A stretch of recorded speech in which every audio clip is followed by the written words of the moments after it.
So you want to write a song, and you're sitting at the piano, and you literally have no inspiration. This is a method I use to find some inspiration and to write a song from scratch. Let's just jump right in. So the first thing I like to do when I'm sitting down at the piano to write a tune is to create a chord palette. A chord palette is just a list of chords in a given key. In general, I write diatonic songs that are in a key, basically simple versions of songs you might have heard from the 30s and 40s, using diatonic harmony to write both the melody and the chord progression.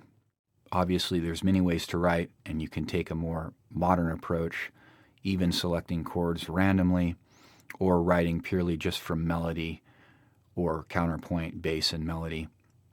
But in this demonstration, I'll just talk about how I generally like to write music, which is starting with a chord palette, starting with a key center, and then beginning to sing over different possible progressions and see if I can gain inspiration through that practice. So having a little bit of craft at the onset of writing is a great way to get inspiration so that in the end you get a nice song that you are happy with and that you feel reflects your personality. In other words, some form of meaningful self-expression.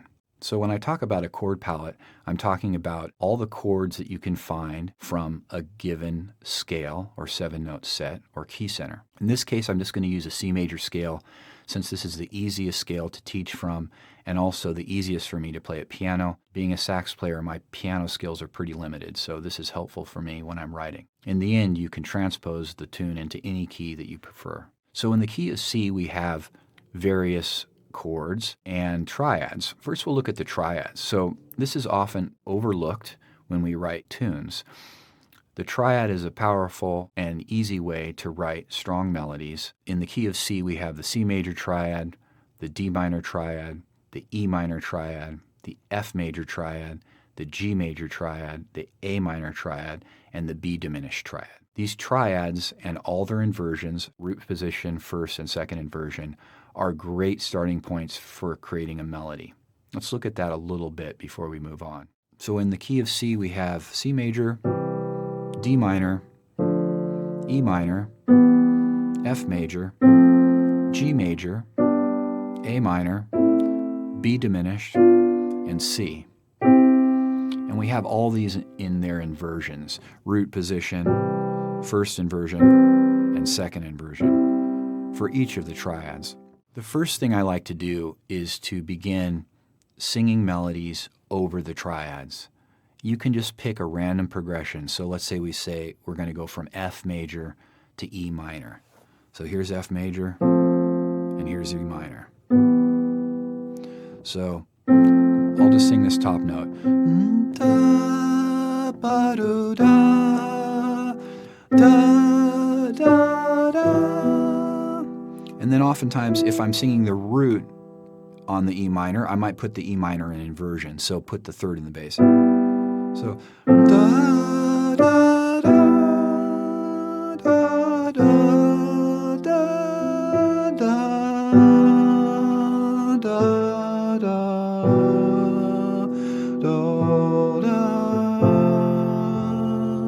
So that's just singing between E minor and F major. And on the weak beats, I'm using non-chord tones or non-triad tones. And on the downbeats, I'm using either 1, 3, or 5 of the triad. So doing this exercise with adjacent chords, in other words, chords like F to E minor, or F to G, or A minor to G, or A minor to B diminished, or D minor to E, or D minor to C. In other words, adjacent triads. Practice singing melodies where the focal point will be a chord tone.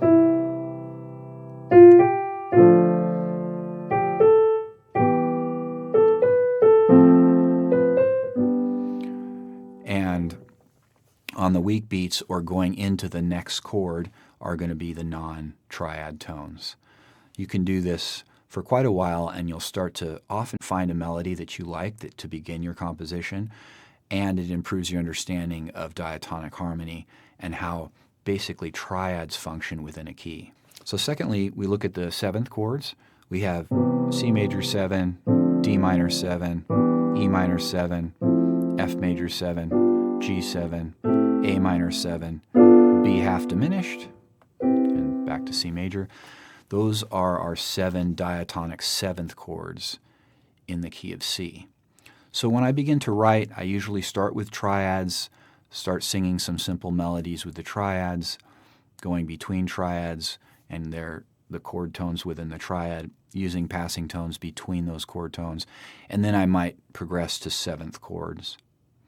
And usually somewhere in this process I begin to hear a melody and I get some inspiration where my ear starts to become engaged and I start to hear a song. I hear a beginning of a song, maybe a couple bars, 4 bars, 2 bars, or just one solid melody on one chord.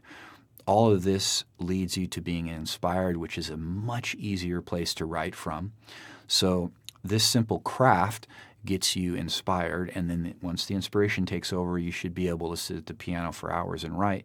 If you're not inspired, you need craft to get there, in my opinion. So let's just start messing around with some of these sounds. I was starting with E minor to begin with, so let's just sing a melody over this. Da da da da da da da ba da da da da da da.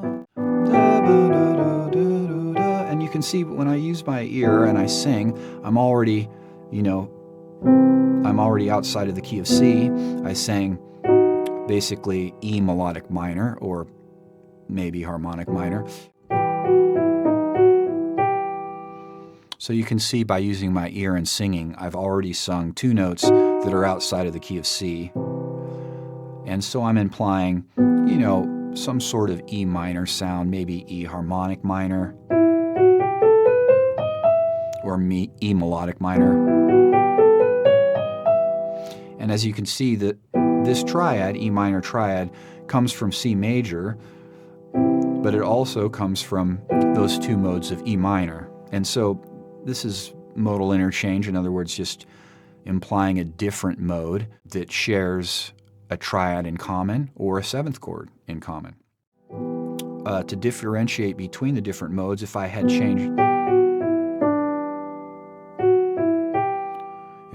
the D natural when I sang da da da da da da da, then I might be implying more of like the key of G or the key of D, so implying maybe like E minor with a natural 13 and a natural 9, or in the key of G, implying E minor with a flat 13 and a natural 9. So,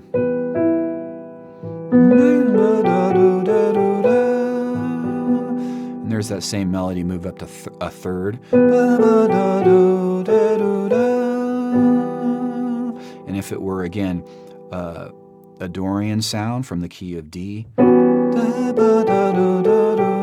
would sound like that. And if it were an Aeolian sound from the key of G,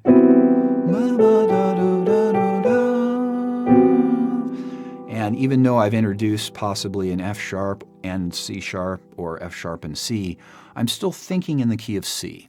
So the beauty of singing is that your ear and your voice is rarely tied down to a key center.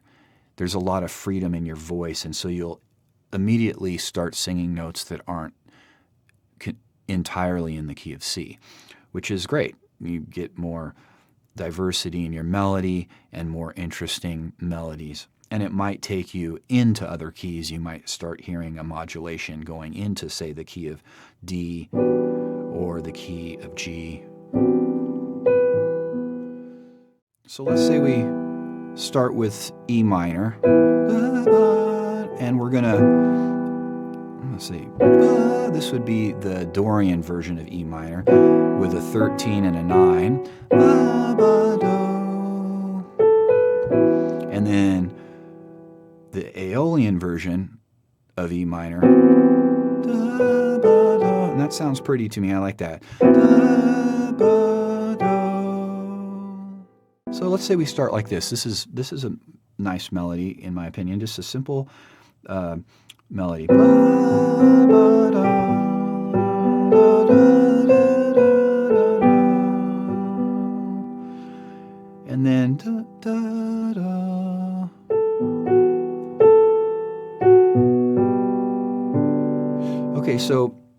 my ear's starting to do something. In other words, I'm starting to hear some ideas. I want it to go to maybe F sharp after this. And again, we're kind of implying C Lydian now, right? We're definitely getting outside of C major, but it's all right. We're still thinking, generally, we're thinking in C major. Our chord palette is from C major, so we're targeting the triads and the seventh chords in C major, even if our melody takes us slightly outside of that. So.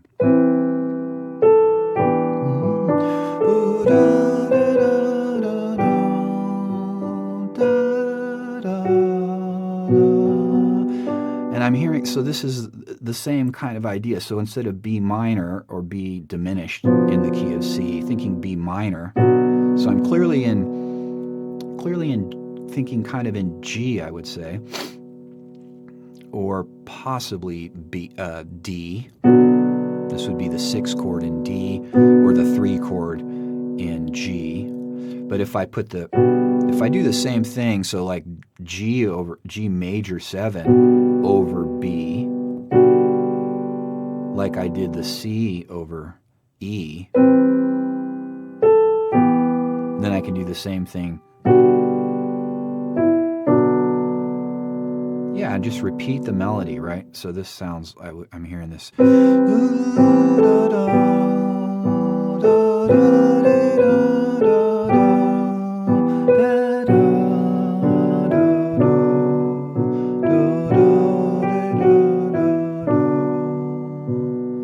So a nice way to start the song. Now that I have kind of a beginning to a song, what I like to do is just let my ear take over.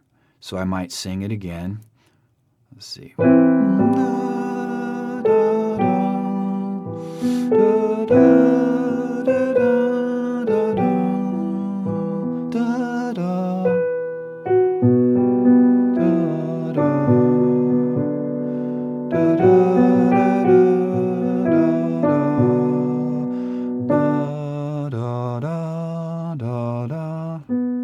So I'm hearing this. That'd be A minor. I'm trying the different chords from my chord palette now. That would be D minor 9. Sus, interesting. F. F major. Sharp 11. Go to C. That's nice. Let's hear that.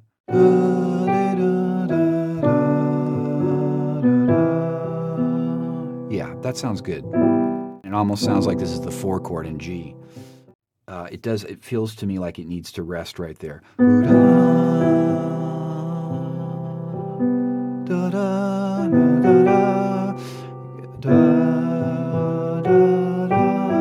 on to E minor maybe.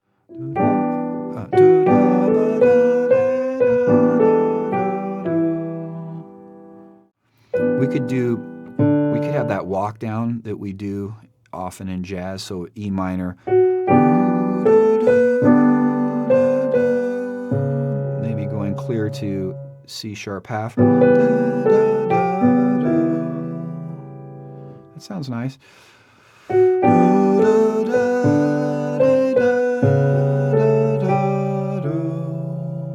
Yeah, that's great. So this could be C sharp half diminished or A7 over C sharp.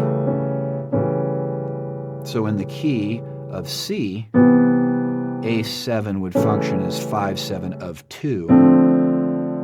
In other words, A7 would be targeting D minor in the key of C. And this is A7 with the 3rd in the bass, right? It's an inversion.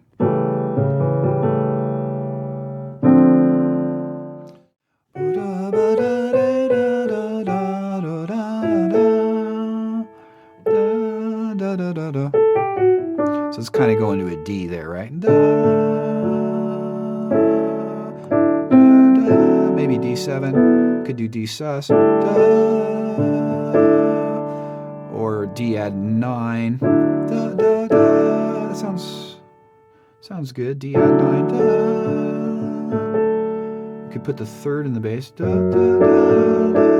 That might be nice. A little less pretty and a little more minory. That's nice. Da, da, do, da. D, add 9 over F sharp. Da, da. So at this point, I'm not having to think super hard. I'm letting my ear sing a melody, and then I'm trying to harmonize it as best I can. So now I would start writing it down. So after I've written it down, then I might go to Finale, Sibelius, MuseScore, Dorico, whatever you use, or you can keep it by hand, and I transfer to a digital format so that it's easier to print out parts, transpose it, and do edits. So I've written down what I've gotten so far, and this will allow me to go further because now I don't have to have it memorized entirely. At this point, I usually just sing the melody and see where the melody takes me, where my ear wants the melody to go, and then I try to find the harmony. So let's do that.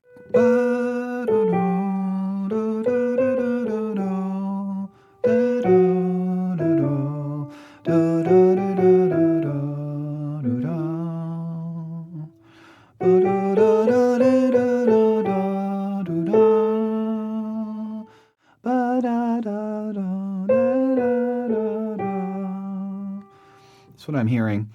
It's not particularly compelling, but it is what I'm hearing. Just trust your ear, just go with it. In the end, if you want to throw the song out, you can, but the positive side is that you're always trying to connect with your ear and be honest about what you're hearing and just trusting in it. Not every song's going to be something you record or that you play for a long time, but you try to keep your process honest so that you're not just playing music that's intellectually created. This way, your musical process is as honest as possible. You're singing, you're connecting with your voice, you're audiating melodies and harmonies in your mind, and in the end, your music reflects who you really are musically. And if you're a simple musician like myself, your songs might be pretty simple. Leave the complex harmonies and melodies to those people who actually hear those harmonies. You don't need to be Stravinsky to write meaningful music that's reflective of yourself.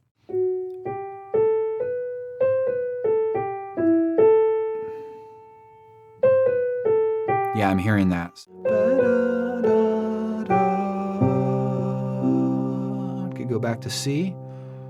It sounds pretty. It does sound like the 4 chord in this instance. E minor. We used E minor already. A minor. G, add 9 over B. Another thing I really enjoy doing when I'm writing is if I want to use a different chord and I can't think of a chord for this G, I just think intellectually, okay, if this G were the third of a chord, it could be E minor, or it could be E flat major, right? Or it could be E half,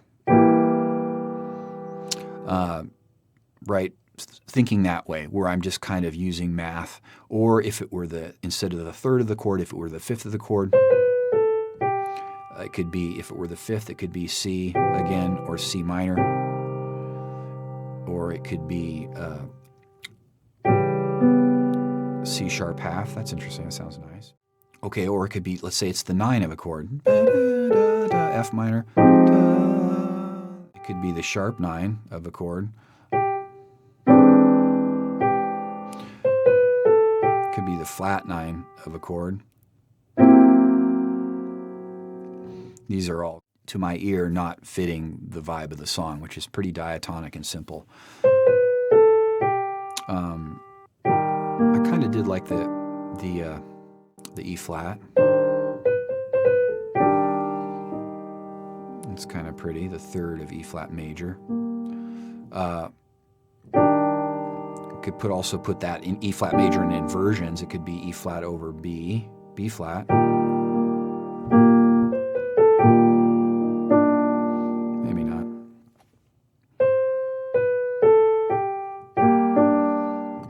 Could be G minor. If it were G minor, though, I'd probably put the third in the bass.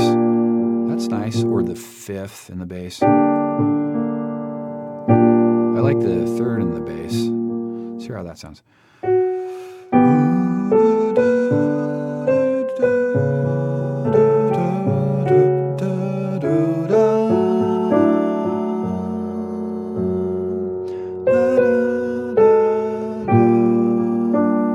Oh, I like that.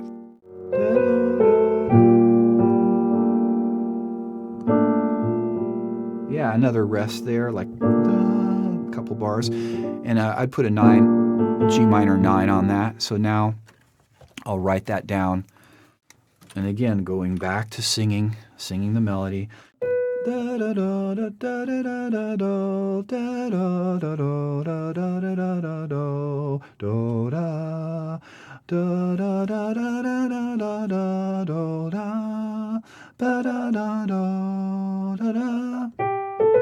I'm hearing that.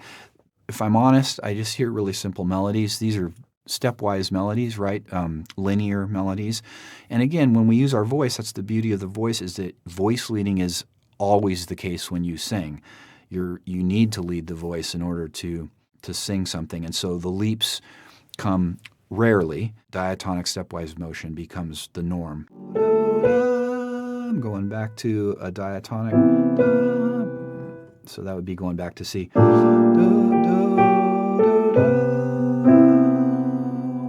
Let's try our different diatonic chords in C. Let's see if we can get back into C here. That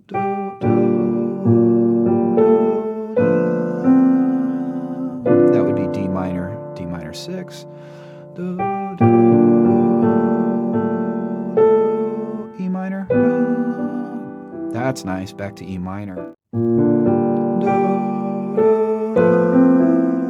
That's surprising. F Lydian, F major 7 sharp 11. Let's try G sus. That's pretty. So that would be a sus add 3, where the 3 becomes a color tone over the sus sound. Or we could just do just a regular G triad or G7. Okay, let's try A minor now.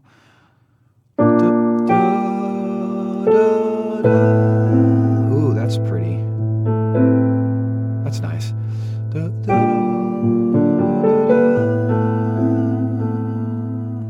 That's pretty nice. Let's try that out.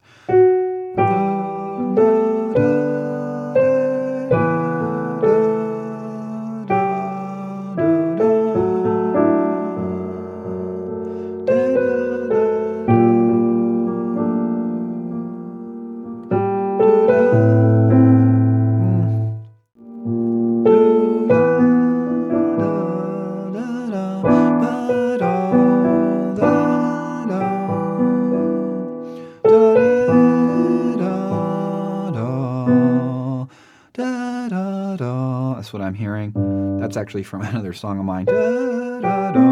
This song I wrote called Joplin. I mean, it's not original. That's just a part of a voicing, right?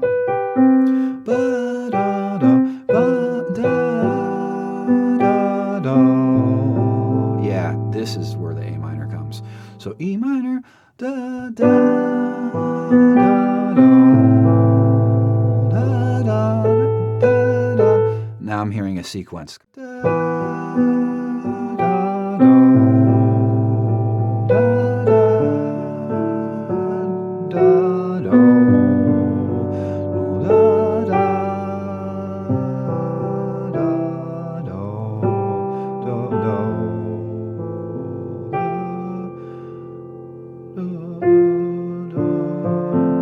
Okay, losing the thread there, but you get the idea. I'm kind of hearing a sequence.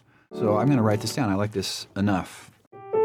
Da, da, da, da, da, da, da, E minor, da, A minor, da, da, da, D, add 9, da, da, da, da, da, G major, da, da. I think you could go one more time.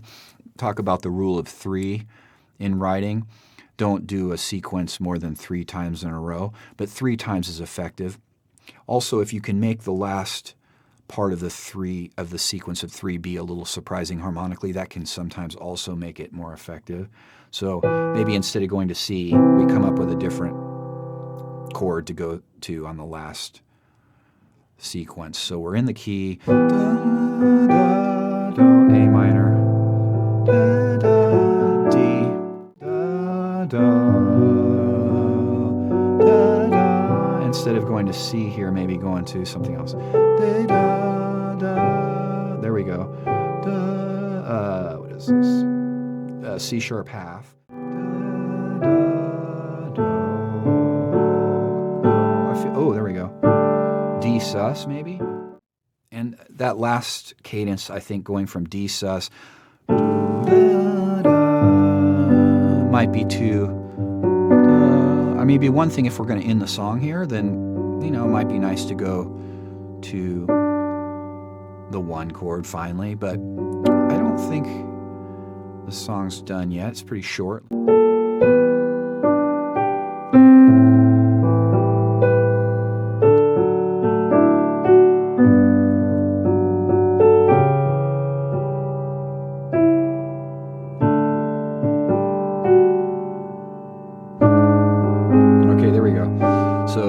Neapolitan major, so if we're in the key of G now, half step above, very common, right?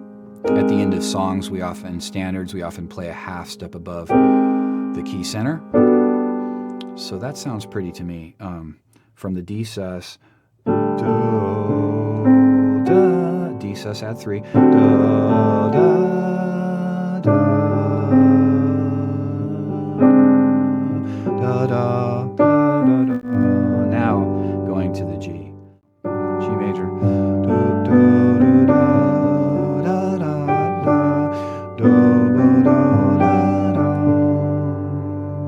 That's nice.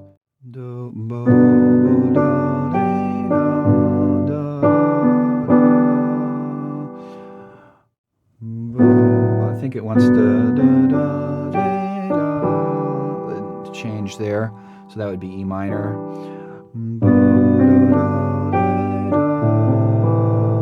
That would be A minor 11, D sus, going back to A flat major 7,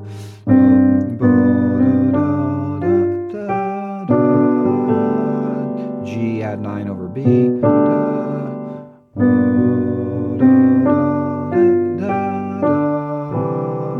pretty. That's just C major 7 or C major 9. That would work.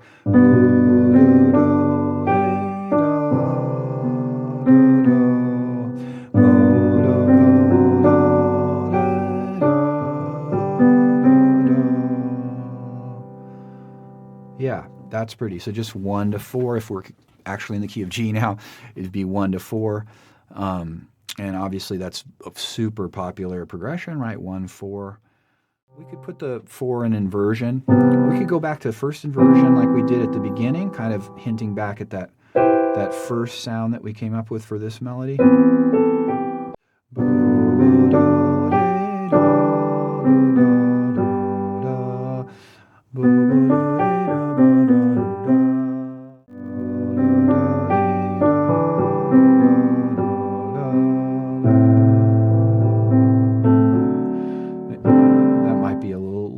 Too obvious. Maybe 4 minor. Again, pretty arguably overused progression in music, but it always sounds beautiful. 4 to 4 minor. And in this case, if I put the root in the melody, then I'd want the minor to be an inversion. So maybe C minor 7 with the E flat on the bass. Repeat it again, maybe. Let's see.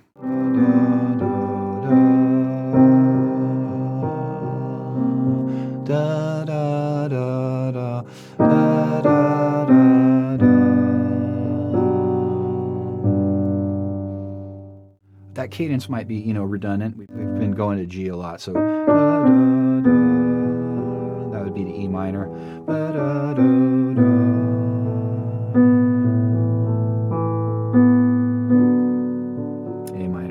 B7.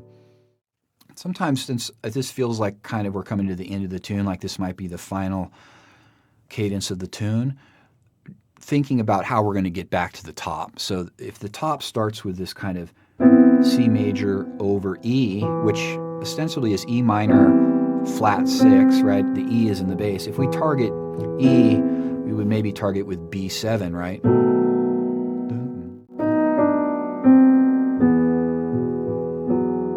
So maybe we should have this C minor over E flat go to B7 of some sort. And that's a, root in the melody, maybe putting it in inversion. B over F sharp or B over D sharp.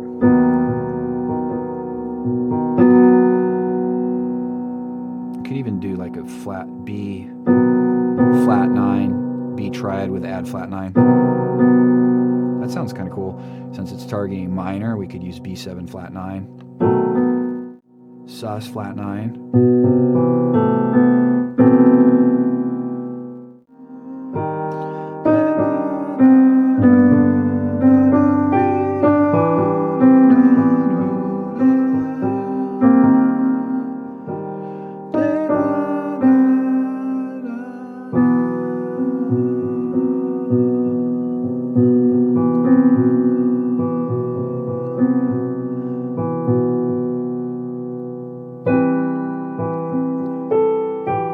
I feel like we might be close to having an entire piece.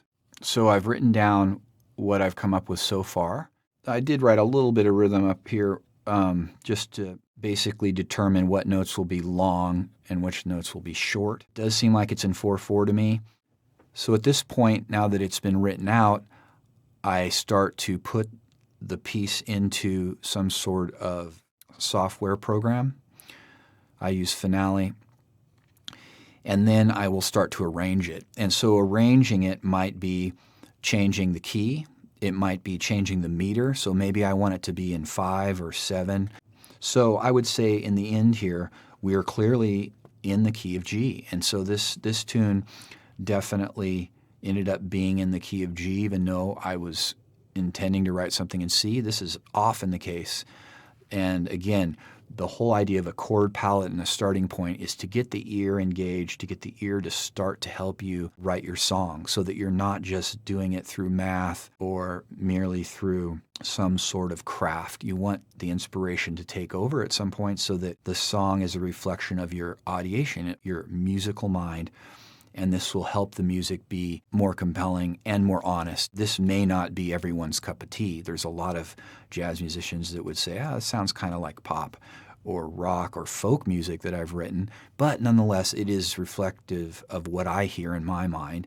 So we'll put this into Finale now, and we can look at the chart in its finished state. Let's see how the software sounds in playback, just to see if we captured the essence of the piece.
This is Matt Otto. I'm a tenured professor at Kansas University in Jazz Studies.